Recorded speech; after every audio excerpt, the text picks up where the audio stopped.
A perguntinha clássica, né, de toda live, ela pode ver, de todo mundo começa assim, sabe? Porque a gente não usa fone, então a gente não usa fone, a gente não sabe se o som está chegando alto e claro para todo mundo. Então o pessoal tem que me dar um toque aí e falando que tá legal, a gente já manda ferro aqui na live, amigo.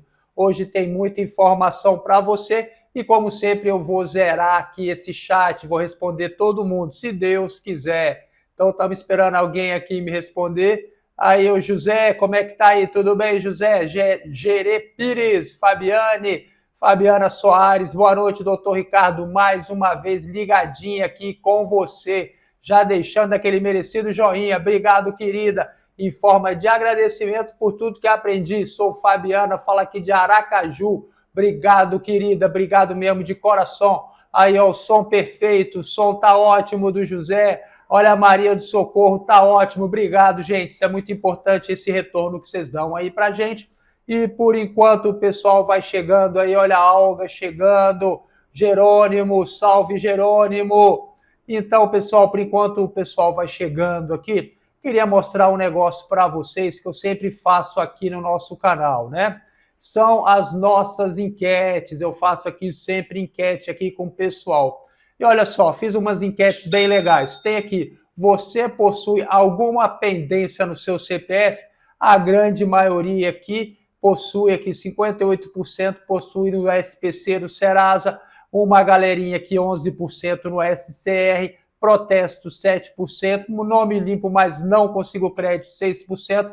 Não, está tudo certo, tenho crédito na praça. Que chato, a grande maioria está no Serasa, mas o que você tem que entender também é que o Serasa ele é um hub, ele é como se fosse um chupa-cabra, né?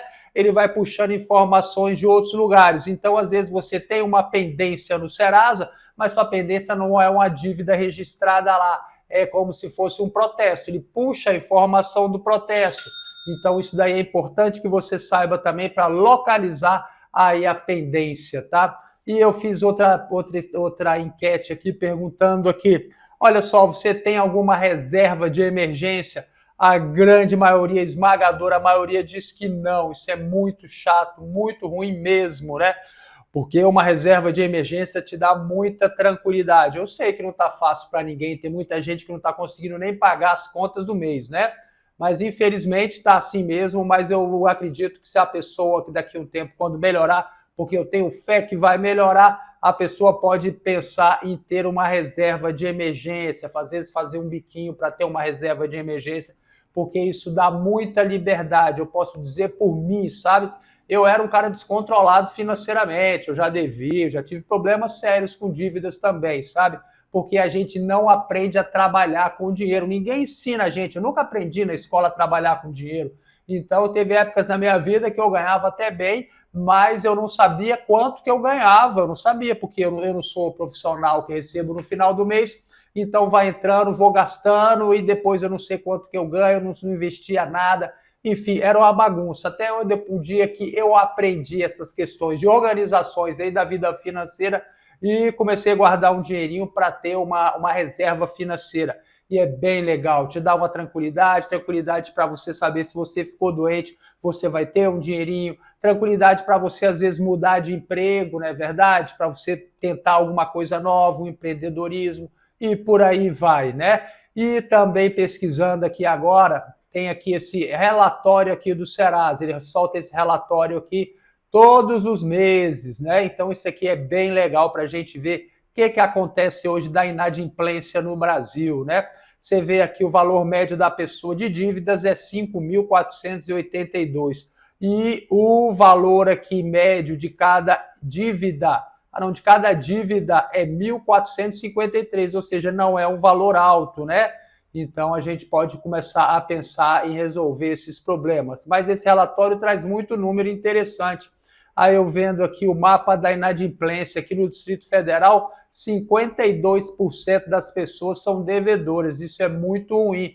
Não era para ser assim, sabe por quê? Porque em Brasília tem muito funcionário público que ganha bem, mas aqui ele começa a se endividar. Ele é um escravo econômico, é o que eu mais vejo aqui. A pessoa consegue pegar crédito fácil, porque é funcionário público, vai ter o dela garantido ali no final do mês e cada vez vai se enrolando mais. É no consignado, depois é empréstimo pessoal, quando vê, ó, está devendo até o pescoço. E você veja, 43% da população está devendo, isso é muito triste, né? E você vai ver a composição da dívida. O que acontece nas dívidas hoje? Olha só, dívida de banco e cartão de crédito representa quase 30% das dívidas. Aí é descontrole financeiro, tá vendo? Se a pessoa às vezes tivesse uma reservinha de emergência, não caía nessa, que também as financeiras. Então a boa parte é isso daí. Às vezes a pessoa também comprou o objeto, comprou um carro financiado e não conseguiu pagar, queria um crédito aí, às vezes com todo direito, né? Às vezes com muito cuidado, mas infelizmente não conseguiu pagar. Tem outros aí que não pagam porque pegaram dinheiro mais do que poderia, inexperiência, outros de má fé também, sempre tem aqueles de má fé, mas enfim, a situação é essa aí. Aí você veja, aí ninguém fala, não, é para pagar as contas. Aqui as contas são esses utilities, que é conta de água, luz, telefone, é 21%, ou seja, menos do que o banco. Então, não é verdade quando as pessoas falam, a maioria não tem conta, grana para pagar as contas bancárias, as contas aí do dia a dia, não é muito verdade, né? E somente 11% é serviço. E você veja a idade dos inadimplentes, é o pessoal de 26 aí até 60 anos, é muito triste, a maioria fica aí, ó, 70%. A maioria, isso é muito triste, por quê? Porque é uma idade produtiva, uma idade que a pessoa poderia estar aí financiando um imóvel, uma casa, um carro, e não consegue porque está inadimplente, isso é muito ruim. E olha só, a maioria é mulher, mulherada, toma cuidado, mas é quase meio a meio aqui, né? E você veja aqui, ó, o pessoal está renegociando a dívida aqui no Serasa.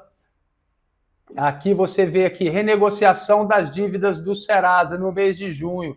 A maioria, 23,16%, são as securitizadoras. O que é isso daí, doutor? São as empresas que compram dívidas, tá certo? Então, quando eu bato naquela tecla de quando a pessoa vai lá cobrar a sua dívida, fala, comprei a sua dívida, você tem que saber aquele roteirinho que eu estou cansado de explicar. Posso explicar de novo hoje, mas não vou falar agora, tá? Aí você vê, banco somente 14%, telecom 17%. Então não é difícil aí a gente, quem tem uma dívida aí de telecom, conseguir renegociar essa dívida, né? Então vamos lá, seguindo aqui com a nossa live, era para dar um panorama aqui das dívidas no Brasil hoje. É muito triste a pessoa dever, né? A gente sabe que a coisa não tá fácil para ninguém. Então vamos lá, recebendo aqui meus queridos amigos. Vamos lá, o pessoal já chegou. A Olga, Jerônimo, Val, Paulo Ribeiro, show, doutor, Olga, som legal. Dircília tá ótimo. Lavadora, geladeira e freezer, boa noite. Opa, Val Refrigeração. A Cleusa aí, boa noite. Doutor, eu tenho dívidas em vários bancos. Paulo, não tá fácil para ninguém, não. Como pagar? Vamos voltar depois respondendo aqui o pessoal. O som tá bom, né, Val? Legal, que bom. Tem aí o Hans, o Hunter tá aí. Hunter é membro aqui do nosso canal, olha aí. O Hans também, Brandão. Tem o Josemar dos Santos e mais uma galera. O pessoal tá chegando em peso aqui. E, pessoal, eu queria falar mais uma coisa aqui, que eu tinha falado das minhas enquetes aqui, e eu queria já introduzir um assunto aqui que é muito importante a gente falar sobre ele, sabe? Aí eu coloquei uma enquete aqui. Você conhece alguém que já fez esse limpa-nome ou blindagem de CPF que são oferecidas por aí e teve um bom resultado? Conseguiu algum crédito? Conseguiu algum financiamento? Olha só, 11% conhece alguém, ou a própria pessoa, né? Não, 79% e ficou pior, 10%. Ou seja, 89% das pessoas que recorreram a esse expediente aí do limpa-nome, de blindagem do CPF, esses caminhos tortuosos aí, não tiveram uma boa experiência. Então vamos fazer uma análise aí rapidinha, saber por que as pessoas não tiveram uma boa experiência. Então eu vou lhe dizer o porquê. Olha só, a grande maioria, amigo, a grande maioria esmagadora é golpe, tá certo? Isso aí eles ficam oferecendo aí para todo mundo, nós vamos limpar seu nome, o cara não pergunta nem ao menos aonde seu nome tá sujo, qual é o valor da dívida e já dá, não, aqui ó, é R$ 300 para limpar o seu nome, para você financiar seu carro, sua casa, e já manda um monte de videozinho aí no WhatsApp, não é dizendo aí, ó, peguei aqui carro. Teve um que veio falar para mim que tem agora 15 cartões de crédito, 15. Para que será que uma pessoa de boa fé vai ter 15 cartões de crédito, né? Se você vai pagar o cartão, amigo, você não precisa mais do que 2 ou 3, né? Já dá para você trabalhar bem legal, tá certo? E então isso daí é golpe. A grande maioria é golpe. Agora, existe aquela história da associação, né? Isso aqui eu vou explicar para você como que funciona essa associação. Existe uma associação de consumidores que ganhou o direito na justiça, numa vara, sabe-se lá onde, né? Porque eu acompanho isso aí pela internet, tem muita gente em cima, muita gente batendo nisso daí, principalmente a polícia, né? Que eles ganharam um direito lá que a associação deles não vai ter, os membros da associação não terá o nome exposto no SPC, no Serasa e no Boa Vista, tá certo? Aí o que acontece? Você se associa àquela associação, então eles pedem que aquele direito de não ter o seu nome exposto seja estendido a você. Então sai o seu nome do Serasa? Sai, amigo, sai. Tem umas que realmente conseguem isso. Resolve o seu problema? Não resolve, eu vou te mostrar o porquê, tá certo? Vou te mostrar com detalhes o porquê para você não cair numa dessa, tá? Olha aí, ó, não cair no golpe do limpa-nome, porque eu conheci o doutor antes. Vamos lá. Então vamos lá. Carlinhos Rodrigues. Vou ver a opinião do Carlinhos já já. Então vamos lá. O que eu estou dizendo para você? Esse limpa-nome aí é mais ou menos aquela história daquele cara que toma um banho completão antes de sair de casa para uma festinha, faz a barba, põe uma roupa bonita, cheirosa, mas coloca a cueca suja, tá certo? Então, na hora do vamos ver, o cheirinho aparece. Por isso que eu falo que essa galera do limpa-nome é a galera do cheirinho. E veja só o porquê. Eles prometem para você, os mais honestos, né, e que fazem aquilo, eles falam o que para você? A gente vai tirar o seu nome do SPC, do Serasa e do Boa Vista. Então, aqueles que trabalham realmente com essa associação, que são mais honestinhos, que não é uma coisa que eu recomende, e vai lá, ó, tem aqui gente cair no golpe, ó, eu também não caí no golpe graças a essas que eu conheci antes, tá aí, ó, Val Refrigeração. Então, vamos lá. Então, acontece o quê? Eles prometem para você, eu vou tirar o seu nome do SPC, do Serasa, do Boa Vista. E eles tiram? Realmente tira, mas é só do Serasa, do SPC, do Boa Vista, aquele relatório que você recebe, tá? Aí o que acontece? Acontece o quê? Que as empresas, amigo, elas não procuram somente no Serasa. Existem empresas especializadas em fazer o levantamento do dado, tá certo? Por exemplo, então vamos lá, você tem um protesto, o protesto consta no Serasa. Entenda uma coisa, o Serasa, ele não protesta ninguém, quem protesta é o cartório de protesto. E o Serasa busca essa informação no cartório e coloca lá no site dele. Então ele entrou no limpa-nome e tira do Serasa? Tira, mas aqui no protesto continua. As empresas que fazem levantamento vão buscar onde? É na fonte. Então, por isso que eu falo, olha o cheirinho aqui, já ficou o cheirinho de coisa ruim. A mesma coisa lá se você tiver um processo judicial, tá certo? Mesma coisa se você tiver lá na lista negra do Banco Central. Então adianta muito pouco, até porque, amigo, cada dia menos as empresas estão utilizando o Serasa, eles mandam protestar. Por quê? Porque o protesto hoje em dia está muito fácil, muito barato e passa por essa peneira aí, tá? Então tem gente que faz isso daí. E o que acontece? O que eu tô vendo quem faz esse tal do limpa-nome? O que acontece? Quando a gente pega o relatório deles, nessas empresas de crédito, não no Serasa, a gente pega o Serasa, tá tudo beleza. Até aumenta um pouquinho só o score, sabe? Aí o que acontece? Quando a gente pega nos outros, aparece lá não recomendado. Eles colocam lá não recomendado. Amigo, ninguém vai dar crédito mais. Você acha que um lojista que está procurando lá a sua situação para te dar um crédito, se uma empresa de crédito está dizendo não recomendo, você acha que ele vai teimar com a empresa? Não vai teimar com a empresa. Então, por isso que tem essa galera toda que mostra aqui que a situação piorou, que de fato piora mesmo, tá certo? ainda tem o seguinte, amigo, como eu disse para você, só sai do Serasa, né? Então, o Serasa ele é muito utilizado hoje em dia para venda no comércio a varejo, tá certo? Então, se você está precisando comprar um liquidificador para sua casa, uma geladeira, uma televisão, às vezes vale a pena fazer isso, sabe? Mas o preço que você vai pagar é muito parecido com o preço que você tá, às vezes quitaria sua dívida ou compraria o objeto à vista, né? Você vai entrar num limpa-nome desse para financiar uma geladeira? Não vale a pena. Pensa nas consequências do seu ato. Porque se você for realmente financiar um bem, se você vai fazer isso para financiar um bem, uma casa, um carro, uma moto, que é um cartão de crédito, não se engane, tá certo? O Serasa não faz grande diferença. Eles consultam o Serasa? Claro que consulta. Se é uma base de dados que eles podem consultar, eles consultam sim. Mas não vai ser o fiel da balança que vai dizer se vai negociar ou não com você, se vai dar crédito ou não. Um dos pontos mais importantes é a lista negra do Banco Central, o cadastro SCR, tá certo? Então, se o seu nome está lá, você tem que estar atento pra caramba aquilo ali. Se você não sabe como consultar, vou dar uma dica para você. Você vai no site listanegradobancocentral.com.br, que é um site meu, que eu vou te dar um curso lá, para ensinando você a acessar, pegar o relatório e dar uma olhada lá na sua situação, tá bom?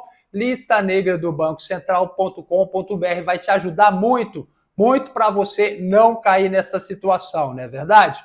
E vamos lá agora prosseguindo aqui com a nossa live. E olha só o que o pessoal falou aqui, ó.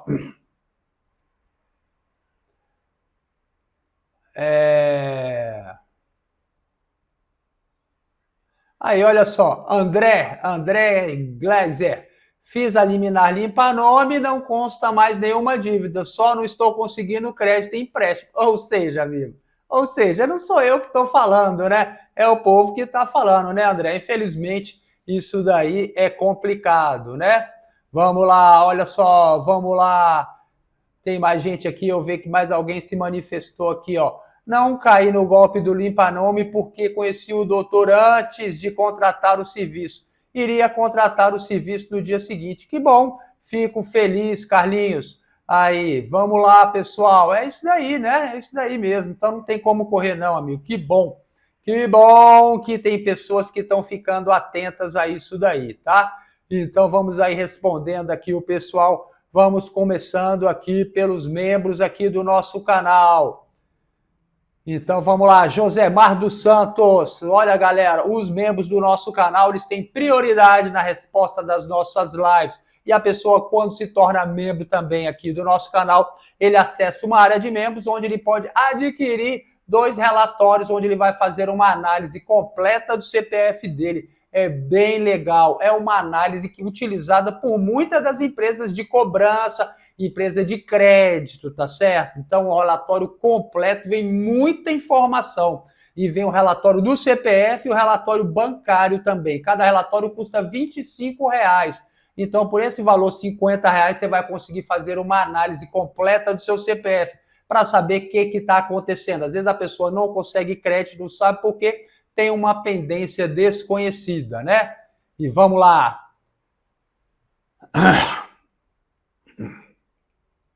Boa noite, doutor. O banco pode juntar todas as minhas dívidas, cartão, empréstimo, cheque especial e abrir um único processo jurídico? Amigo, ele pode, mas não necessariamente ele vai dizer que todas as dívidas são iguais, né? Cada dívida aí, ela é reajustada de forma diferente. Por exemplo, empréstimo pessoal é uma coisa, um cartão de crédito é outra, cheque especial é outra. Então, dificilmente ele vai juntar tudo para entrar na justiça contra você, tá certo? Por quê? Porque o processo vai ficar mais complexo, é melhor ele cobrar uma das dívidas. De modo geral, quando acontece isso daí, o que ele quer é renegociar com você, quer que você confesse a dívida, tá? Porque quando você faz uma renegociação, você confessa a dívida e depois fica muito mais fácil para ele cobrar essa dívida de você. E vamos lá, doutor, vamos lá aqui. Ellen Cristina Oliveira Carlos da Silva, ela também é membro aqui do canal. Oi, Ellen, vamos lá. Boa noite, doutor. Tem um prejuízo do Itaú no Bacen. mas eu paguei as dívidas. Como eu faço nesse caso? Ellen, é muito fácil resolver isso daí, tá certo? Se você pagou a sua dívida, os nomes têm que sair lá do Bacen. Ele sai em quanto tempo? Veja só, o certo seria ele sair em 5 dias, porque o Bacen é um cadastro restritivo de consumo. Então, ele se submete ao Código de Defesa do Consumidor, tá? E o Código de Defesa do Consumidor manda que seu nome saia em 5 dias. Mas, infelizmente, os nossos tribunais dão uma colher de chá para o Bacen. Então, veja só, ele é atualizado uma vez por mês no dia 15. Então, se você paga a sua dívida, vamos supor, no dia 14, então já não deu tempo para ser atualizado naquele mês. Então, você tem que esperar o próximo ciclo, que aí sim ele vai ser atualizado no outro mês. Ou seja, no resumo da ópera, em quanto tempo que se admite que o nome fique limpo lá? Em 2 meses, tá certo? Em 2 meses, o nome deve sair lá da coluna prejuízo. Se acaso ele não sair, o que você vai fazer? Primeira coisa que sempre você vai fazer é você vai reclamar. Vai naquela plataforma consumidor.gov.br e reclama lá que o seu nome não saiu de lá. E você pode reclamar no Banco Central também, tá certo? Reclame nesses 2 lugares. No Bacen, nem sempre eles tomam alguma providência. E o ruim também porque você não tem como comprovar que você fez uma reclamação. Já no consumidor.gov.br, ele gera um protocolo de reclamação. E isso é muito legal para você. Por quê? Porque se não der resultado, você vai fazer o quê? Você vai para a justiça. Você pode resolver esse problema de forma muito simples. No juizado especial civil, aquele juizado de pequenas causas, você pode entrar com um processo contra o banco, tá certo? Requerendo o quê? A exclusão do seu nome lá no Bacen e ainda danos morais, tá certo? Os danos morais nessa situação giram em torno de R$3.000 aqui em Brasília. Então, você tem que estar atento a isso, você tem que ficar de olho, porque se você pagou a sua dívida, o seu nome tem que ficar limpo, tá bom? E vamos lá, o Hunter aí, Hunter tá... Você não olhou o SCR, nessa dívida está protestada. Vamos lá, o Hunter é um especialista aí. Legal, Hunter. Obrigado pela sua ajuda aí. Vamos lá. Boa noite, doutor. O banco pode juntar. Já respondi essa daí, tá bom, Josimar? E vamos lá, Ellen. Eu já respondi 2 suas, tá bom? Olha só. Olha, Ellen quer fazer uma análise. Ellen, os membros aqui do canal. Você é membro aqui do canal. Possivelmente já está liberado o vídeo para você, tá certo? São vários vídeos onde eu pego lá o relatório e faço análise, Ellen. Você já é membro aqui do canal. Agora, dependendo do nível de membro, tá? São 3 níveis. Os 2 de cima você pega isso daí, você pega o relatório. Então, vamos lá. Vamos lá. E o tio Pablo Marçal, Prefeitura de Sampa. E aí, galera é fã do Pablo Marçal? A galera do Brasil, olha aí. Será que o Pablo Marçal que vai ganhar isso daí? Já pensou? Ia ser bem legal, hein? Pablo Marçal vai fazer um barulho grande. Olha só, já colocou aqui o link aqui pra gente, aqui o Vinícius. Obrigado, Vinícius. Então, vamos lá, pessoal. Vamos começando aqui do começo. Responder todo mundo hoje. Eu vou zerar esse chat aqui, hein? Então, vamos lá. Boa noite, doutor. Como é que vai? Melhorou do braço? Até mais tarde. Melhorei muito.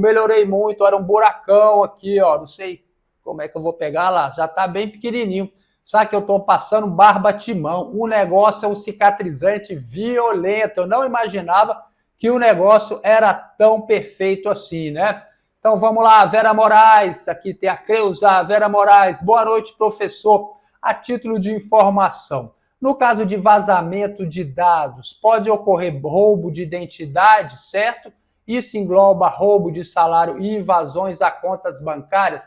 Vera, com o vazamento de títulos, tudo pode acontecer. Pode acontecer, sim, a roubo de identidade. O que é? A pessoa se fazer passar por você. Hoje em dia a pessoa tem todos os dados, a pessoa consegue fazer até aquele golpe do swap no seu celular. Ele começa ligando para a empresa de telefone, amigo. Ele liga para a empresa de telefone, fala que lá está com problema no chip, pede outro chip, eles mandam outro chip, só que é o seu chip. E depois ele coloca lá no celular dele e aí ele vai indo, amigo, vai resgatando tudo aí e passa o golpe, rouba tudo, tá certo? Invade conta bancária, faz aquele golpe também da transferência de salário, pede para depositar em outro banco, enfim, passa o rodo. Por isso que é tão importante essa questão da informação, que a informação vazada por si só não traz nenhum problema grave para você, só que é o mau uso da informação, né?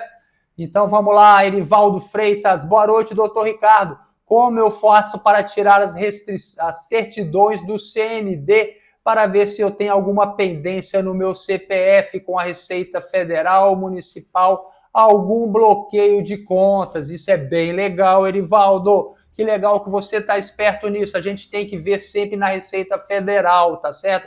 Qual a nossa situação. E não só na Receita Federal. Receita Federal, Estadual e Municipal. E como é que você faz? Você pega na Receita Federal, amigo, a certidão negativa de dívida ativa. Você vai lá pegar a certidão na Receita Federal, estadual, muito possivelmente ele vai emitir pela internet também. Agora, municipal depende do seu município. Nem todos são municípios, são bem organizados, são grandes o suficiente para manter uma estrutura aí na internet, tá bom, ô Erivaldo? Então você deve estar atento a isso daí. E aproveitando, quando você for na Receita Federal lá, pegar a certidão, testa também o seu CPF para saber se ele está irregular, tá certo? Isso daí é uma das grandes causas aí de negação de crédito, tá certo? O CPF irregular. Então você deve estar atento a isso aí tudo para você não ser enrolado.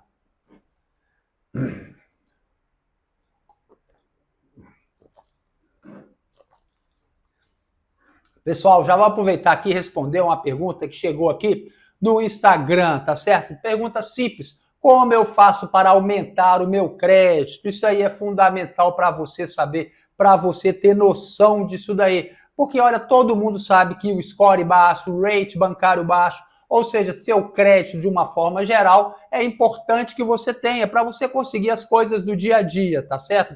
Então, a primeira coisa que você tem que se ater, amigo, é a atualização dos seus dados cadastrais, tá? Por que isso é importante? Porque através dele, eles vão ver a sua situação. Veja só, primeira coisa que eles veem, pela geolocalização, eles têm uma ideia de qual é o valor da sua renda mensal, tá certo? Então, daí já mata aquela situação daquele cara que aparece lá com o olerite falsificado, querendo comprar carro. Eles sabem exatamente, pela média da sua região, quanto que você tem de salário. Além do que, acontece o seguinte, tem gente que mudou de cidade, mudou de bairro e não atualizou os dados. Então, você vai preencher uma ficha num lugar, a empresa que vai pesquisar o seu nome coloca aqueles dados lá para fazer a pesquisa e o endereço que mostra lá no Serasa, vamos supor, é um, você está em outro, ou seja, está dando incongruência dos dados. Então, parece que alguma coisa está errada, então ele resolve não lhe ceder o crédito. Então, isso é muito importante e é uma coisa simples, tá certo? Você tem que fazer isso em todos os lugares, inclusive no banco. No banco você tem que ir lá pessoalmente, conversar, saber a sua situação lá, às vezes levar seu imposto de renda, sabe? Eles querer ver seu patrimônio, amigo. Às vezes você tinha uma conta lá quando você era solteiro, tá certo? Então aí, você que estando casado hoje em dia, você pode chamar a sua renda com a renda da sua esposa e ter uma condição melhor. Você já tem uma melhora da sua situação, que é inegável o seguinte, amigo. Uma pessoa que é solteira, de modo geral, ela tem menos crédito do que uma pessoa que é casada, porque quem que é casado tem família, tem filhos, ele quer tranquilidade, ele quer ter uma casa para morar, ele não pode sair fugindo todo dia. Já o solteiro, amigo, ele consegue fugir das situações de forma muito mais fácil, né? Não estou dizendo que solteiro é caloteiro, mas você deu para entender qual é essa situação. Eu mesmo já passei por isso agora. Hoje eu estava olhando um aplicativo do banco que eu tenho, aí tem lá, ofereceu lá para atualizar meus dados. Os meus dados que constavam lá foi na época de abertura dessa conta, em 2002, tá certo? Então eu não era nem, eu era solteiro. Depois disso eu casei, depois ainda separei, para você ver quanta coisa se passou. E o banco não sabia disso. Então é importante que você saiba disso daí, tá? Outra coisa que é importante também, você olhar o seu cadastro positivo, tá certo? Saber o que tem lá, se as informações estão corretas, não estão corretas, reclamar das situações e também saber que o cadastro positivo ele pode ser um grande parceiro seu, principalmente se você não tem um contra-cheque, se você não tem um emprego fixo, como você não tem como comprovar a sua renda, tá certo? Que, por exemplo, você paga lá o seu cartão de crédito, todo mês dá lá, vamos supor, R$ 2.000 de cartão de crédito que você está pagando. Então isso é legal para você. Legal por quê? Porque já mostra que você tem uma renda de pelo menos R$ 2.000 todo mês. Porque se você está pagando o cartão de crédito, você tem essa renda, tá? Então são detalhes que podem melhorar o seu rate bancário, tá certo? Nós temos um curso muito legal sobre isso, tá certo? Um curso que eu fiz aí, um curso que é lançamento sobre rate bancário. Vou deixar o link aqui para você, o link está aqui embaixo também, para você dar uma olhada, ver se é o momento de você trabalhar para aumentar o seu rate bancário, tá bom? Então vamos lá.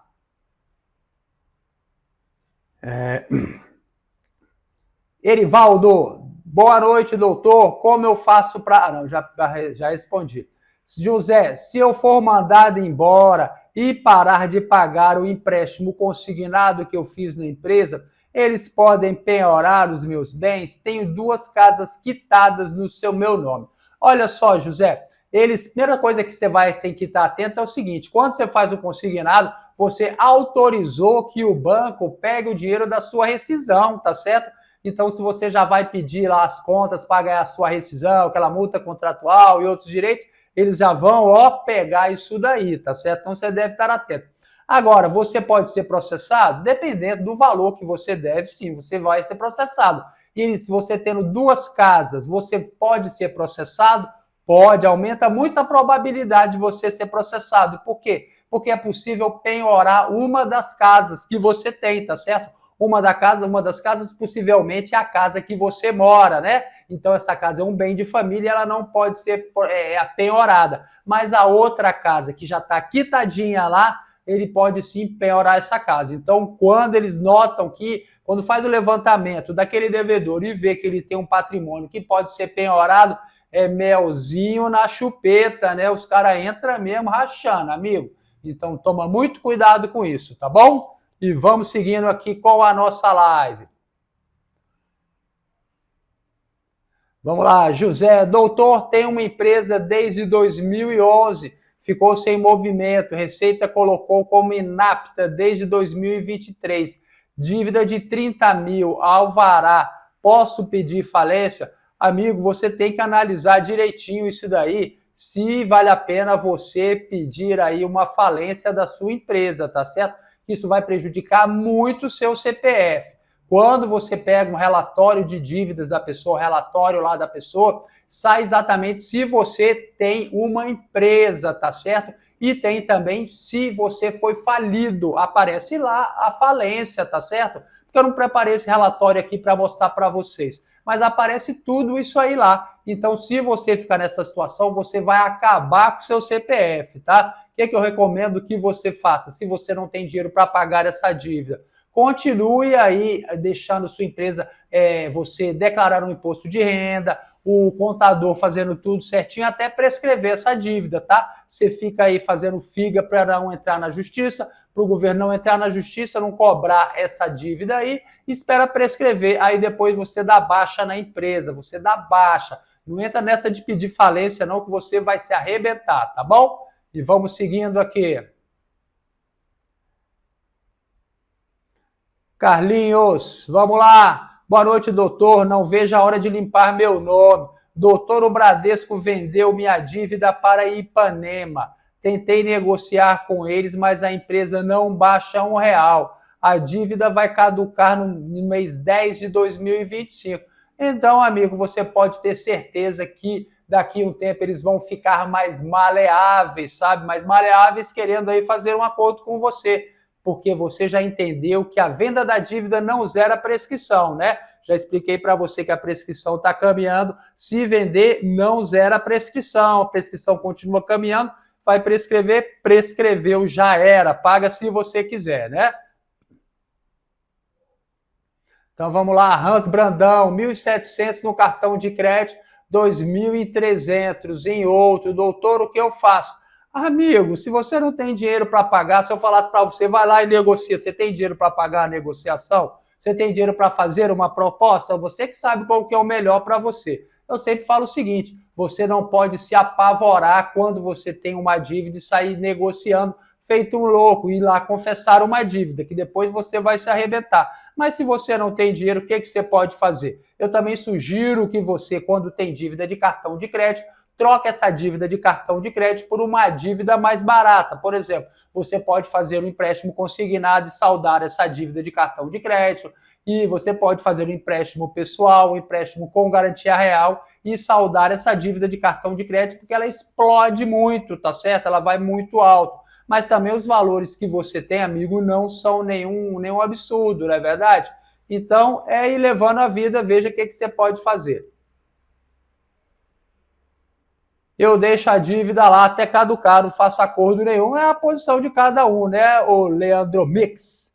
Olga Maria, doutor, devo cartão de crédito do Itaú e sou adicional na conta corrente do Itaú de minha mãe. Eles podem bloquear a conta dela? Amiga, veja só, o banco faz um monte de coisa que ele não pode fazer, tá? Uma coisa é o ser, outra é o dever ser, né? Então, quando a gente fala para a pessoa, eles podem fazer isso? Não, não pode. Aí acontece isso, fala, você mentiu, você não sabe nada. Mas o banco comete um monte de ilegalidades, tá? Então, se ele vai fazer isso daí, eu não sei. Não pode fazer, é a pessoa que responde pela sua dívida. Minha mãe não responde pelas minhas dívidas, né? Então, vamos lá. Não caí nesse golpe antes porque conheci o doutor, ia contratar o serviço, né, Carlinhos? Que bom aí, que legal. Olha aí, também a Val, não caí no golpe porque conheci antes. Fiz a liminar limpa-nome e não consigo crédito. Infelizmente é assim, né, André? Vamos lá, vamos lá. Boa noite, doutor. Meu nome já esteve no registrado, porém não consta nada lá atualmente. Somente um histórico. Como eu faço para retirar meu nome de lá? Se ele não está mais lá, ele já saiu, tá certo? Agora aquele histórico ele fica assim, tá? Não tem como tirar aquilo lá. Ele só sai de lá quando você estava lá por causa de uma dívida indevida, tá certo? Quando você não contratou aquela dívida, quando é um erro do banco. Agora, quando você realmente tinha aquela dívida lá, ela fica o histórico da dívida sim, tá bom? Então, vamos lá. Rafael, o Banco Itaú vendeu a minha dívida e agora consta no prejuízo. Se eu pagar, como eu faço para tirar do registrado? Se você pagou, amigo, o banco tem que tirar de lá, tá? Não pode deixar o seu nome lá, você tendo pago a dívida.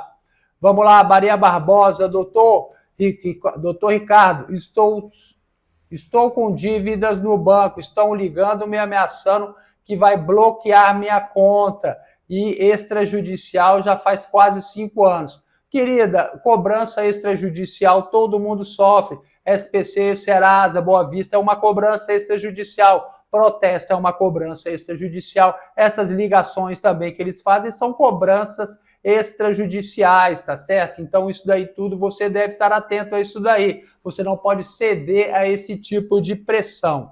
Então vamos lá.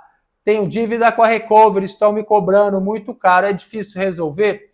Amigo, com o tempo, tudo se resolve, tá certo? A Recovery é uma empresa que é especializada muito em cobrar dívidas, né? Como já mostrei no começo ali, na nossa live lá, um relatório do Serasa, a grande maioria das dívidas no Serasa são dívidas dessas empresas aí que compram dívidas, né? Então você deve estar atento aos seus direitos, saber qual é a situação que está, saber também o tempo de prescrição, tudo isso daí é a seu favor, tá bom? O tempo agora, nesse momento, joga a seu favor. Então vamos lá, Kaique. Doutor, estou com uma dívida de 4.800, cheque especial. Outra de 3.200 no cartão de crédito. Não tenho como pagar. Pois pago pensão. Será que eu perco a carteira de habilitação? Kaique, dificilmente você vai ter a sua carteira de habilitação suspensa nesse caso, tá?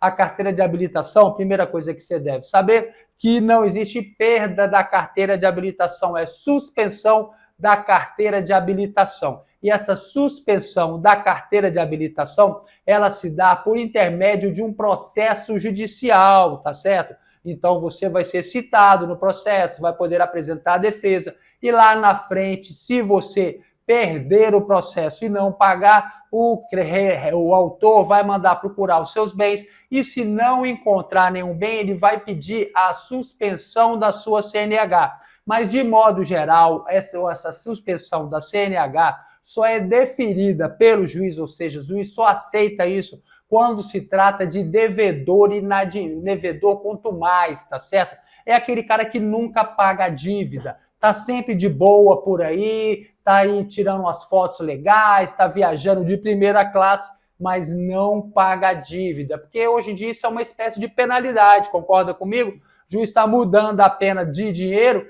para uma pena aí de restrição, você ficar sem a sua CNH. Então, isso daí não se aplica àquela pessoa que simplesmente deveu, que não é um devedor quanto mais, tá bom?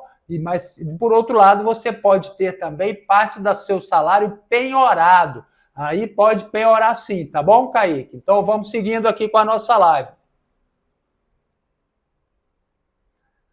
Vamos lá, o Hunter aí ajudando a galera aí, vamos lá.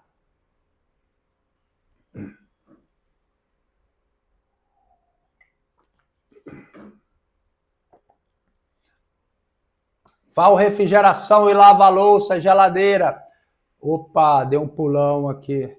A Ipanema fica ligando, cobrando a dívida, ameaçando ajuizar minha dívida se eu não pagar eles. Se eu pagar, eles limpam o meu nome. Se você pagar as suas dívidas, eles têm que limpar o seu nome sim, tá certo, Val? Mas agora o seguinte, faz parte do negócio dele ameaçar você de cobrança, tá? Isso é ilegal? Não, não é ilegal o credor ameaçar de praticar alguns atos para cobrar o devedor, tá certo? O credor, ele tem direito de usar vários atos para cobrar aquilo que é dele. Ele pode negativar o seu nome no SPC, no Serasa, no Boa Vista, no COD, ou então na lista negra do Banco Central, dependendo da dívida. Ele pode protestar essa dívida, ele pode cobrar na justiça essa dívida. Então, isso daí é um direito dele, ele tem o direito de cobrar a dívida dele. Inclusive, ele tem o direito também, segundo parte da nossa doutrina, de cobrar a dívida de você, de ligar para você, de mandar uma cartinha, de mandar uma mensagem. Agora, o que ele não pode é expor uma situação de ridículo você ficar cobrando sem parar, tá certo? Ligar o tempo todo, deixar recado com a vizinha, com a sogra, e também o que ele não pode é mentir para você, tá certo? Quando ele mente para o consumidor que está devendo, ele está praticando um crime, tá certo? Então, aqueles caras que falam, olha, nós vamos tomar a sua casa, por causa de uma dívida que não rola de tomar a casa, ou então, olha, nós vamos penhorar a sua habilitação, nós vamos tomar a sua habilitação, vou te pôr na cadeia, tá certo? Isso é uma mentira. Falar que vai colocar o devedor na cadeia por causa de dívida é uma mentira. Por isso, sempre quando você for cobrado, você deve fazer o quê? Você deve exigir da empresa que ela te mande um relatório. Ah, você está me devendo, então me manda aqui o relatório da dívida com o seu nome, o nome de quem está cobrando e o CPF e o CNPJ. Isso é um direito seu, previsto no Código de Defesa do Consumidor, tá certo? Por quê? Porque aí continuou te enchendo o saco, continuou mentindo, faz um boletim de ocorrência, tá certo? Você pode fazer um boletim de ocorrência por perturbação ou então nessa situação de mentira, quando está mentindo para você, dizendo que vai lá tomar a sua casa, vai te colocar na cadeia por causa de dívidas. Dívida no Brasil não dá cadeia. A única dívida no Brasil que dá cadeia é dívida de pensão alimentícia. Então você deve estar atento a tudo isso daí para você não ser enganado, tá certo? O consumidor bem informado não é enganado. Vamos seguindo aqui com a nossa live.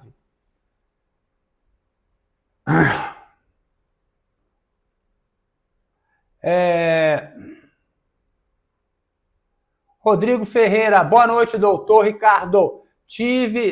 Tenho um empréstimo pelo Banco Itaú, vamos começar aqui de novo. Rodrigo Ferreira, boa noite, doutor. Tenho um empréstimo pelo Bradesco e fui demitido. Eles podem descontar todo o valor que devo da rescisão?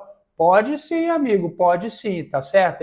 Isso aí está no contrato. Tem que ver se está no seu contrato. De modo geral, eles colocam isso. Isso é uma cláusula válida, tá bom? Porque você tem um empréstimo que você fez um acordo com eles que você iria pagar todos os meses para ele. Então, ele te deu um dinheiro com juros mais baixos. Por quê? Porque ele fala, ó, o cara está trabalhando direitinho, todo mês o dinheiro cai na conta e eu pego o que é meu. Só que aí você foi demitido, aí eles vão cobrar como? Como que eles vão cobrar esse dinheiro? Então, eles têm o direito, eles colocam lá que tem o direito de pegar o dinheiro quando cair na sua conta, o dinheiro da rescisão, tá bom? Da rescisão lá do seu contrato de trabalho. Então, de modo geral, eles fazem isso e eles pegam sim o valor da rescisão, tá bom? Então, vamos lá. Amir, amigo, estou com dívidas, isto vai atrapalhar meu processo de tirar um visto? Olha, Amir, eu não tenho certeza disso não, tá certo? De modo geral, eles não olham isso daí, tá? Mas pode ser que eles olhem também e eu não estou sabendo desse procedimento deles, tá? Então, se você tem uma dívida, principalmente se você tiver um processo, no seu caso, você tem um processo aí, pode ser que você tenha problemas, sim, que isso já vai refletir que você é uma pessoa que tem problemas financeiros. Se você tirar um visto, ainda mais com a intenção de você ir e não voltar, amigo, isso pode ser que atrapalhe sim. Não tem como dizer que sim ou que não, porque eles analisam uma situação completa, não existe uma receita de bolo, né? Por exemplo, você está aí, se você não tem patrimônio, é solteiro, é novo e não tem uma casa fixa, não tem nada, amigo, e está querendo tirar lá o seu visto, pode ser que eles interpretem isso, que você vai e não vai voltar. Agora, você tem aqui no Brasil, você tem família, você tem casa, você tem carro, você tem emprego certo e você tem um processo, o que o cara pensa? Não, ele vai responder um processo, todo mundo é sujeito a responder um processo, tá? Não significa que você está certo ou que está errado, não. Mas assim, então, olhando cada um desses dois lados, pode parecer que o outro aqui vai voltar, esse não vai voltar. Então, não existe uma receita de bolo. E os caras são muito experientes nisso, tá? E vamos lá, Rosângela Velasco. Tenho uma dívida trabalhista, pode penhorar minha aposentadoria por invalidez? Pode sim, pode penhorar sim uma parte da sua dívida, da sua pensão, tá certo? Dívida trabalhista hoje em dia está cada dia mais difícil, tá? Não sei se vocês acompanharam aí, um casal tentou viajar para o exterior, não deixaram eles viajar por causa de uma dívida trabalhista. Então, cada dia está se tornando mais difícil, tá bom? Então, vamos lá. Val Refrigeração, bloqueia a conta bancária, não me lembro da sua pergunta, Val. Irã, Felipe, boa noite, doutor, demorei um pouco hoje, estava no corre, maravilha, Irã, seja bem-vindo, chegou na hora certa. Lavadora, Van, obrigado, meu querido. Palpite certo, boa noite, doutor, o Serasa está chamando para negociar as dívidas.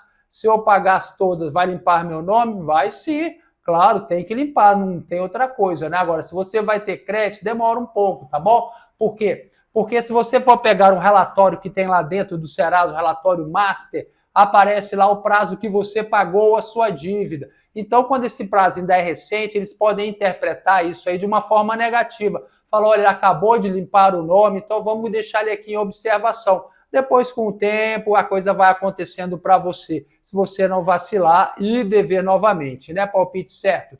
E vamos lá, Jaqueline Teles Gomes, boa noite. Se o ser humano está devendo, o direito de pagar nele tem que se colocar no lugar da pessoa como ele estivesse devendo. Eu não entendi sua pergunta não, Jaqueline. Boa noite. Se o ser humano está devendo, o direito dele pagar, né? A pessoa tem direito de pagar a dívida. E tem que se colocar no lugar da pessoa, como ele estivesse devendo. Vamos lá, palpite certo. Palpite certo tem uma coisa, tá? Quando você for pagar as suas dívidas lá pelo Serasa, quando você gerar o boleto, você tem que dar uma olhada, verificar se o boleto é verdadeiro, tá certo? Porque tem muito boleto falso por aí. Dentro do aplicativo tem lá um teste de boleto, você vai cortar lá o número do boleto lá, ou do Pix, vai colocar no teste lá para saber se é verdadeiro, porque tem muito bandido aí que manda um boleto falando se passa pelo Serasa, te propõe um acordo, você faz o acordo e depois ele te manda um boleto e o boleto é falso, você não sabe, pagou o boleto, o dinheiro vai para a conta do bandido. Quem paga mal, paga duas vezes, né? Então, vamos lá, Maria Rocha, estou devendo um empréstimo e o cartão, como devo agir? Não tenho como pagar. Olha, não tem como que fazer, não. Você pode trocar sua dívida mais cara por uma mais barata, né? Tenho multa de carro, posso parcelar? Pode, os caras parcelam. Aqui em Brasília parcela num monte de vezes, né, gente? Galera, já estamos na hora, foi o tempo certinho. Hoje zerei o chat, todas as perguntas, zeramos aqui. Foi um grande prazer estar com você e estaremos aqui ao vivo novamente quinta-feira. Agradeço muito a presença de todos vocês. Um forte abraço e fique com Deus!